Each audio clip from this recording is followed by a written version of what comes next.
Njira yamo yokuchingira litiko lyobosibole asabarali ensengima abarali korwa sensemo ya gusimba koletaro asomu chobosombo unenjira yamo yokuchingira litukeliga mukomando kisi Ronald Kirwe ababatani nigo babwaterana nabarali bebisaseni ayeme ya gusi wakoletare yo ase ekerenga kyo mwako yiga okorali kukona cha homulembe ase amatukankyo mulikito Wycliffe Tyson Manyara Roboti Ruasinchira Yowekira.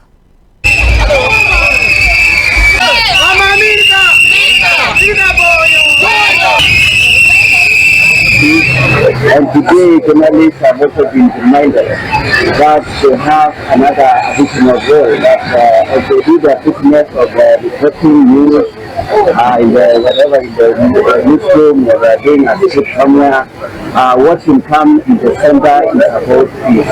It's defining what journalism is, that journalism is a tool of peace and not conflict. So it's reminding all of us that we have a responsibility that we must keep peace, that we must always have peace in all our thoughts and whatever we are doing. Na habari ni watu wa kutegemewa iwe usiku iwe mchana, sababu wanajulisha watu tofauti tofauti, mfano hasa kama kielimu, uchumi wa kujiendeleza, kilimo,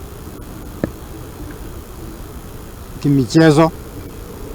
Mbali na hivyo wanastahili kuheshimiwa kwa sababu sasa kama ile article 19, article 33, article 34 ambayo inasema kwamba watu wasifiche ile habari ambayo inastahili kufikia yeyote yule ambaye anastahili kusikiza na kumeza hiyo habari yote inapitia kwa wanahabari.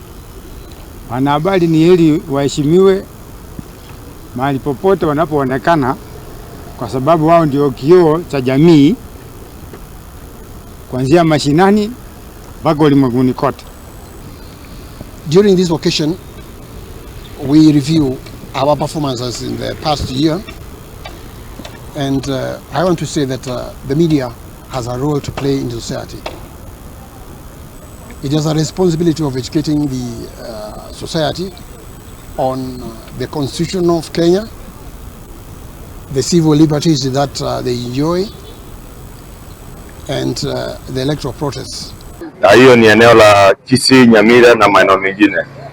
Sisi tunaomba chachi mkuu na inspector general, kuna fiza vya wenzetu tumeona wakifahamiwa wakifanya kazi yao halali.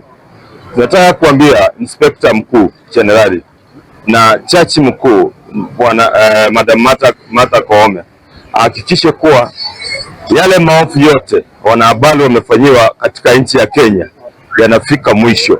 Hizo kesi zote siweze kuharakishwa, tujue ni nani alifanya, sababu kuna wengine hata tunawaona kwa picha wakifamia wanahabari.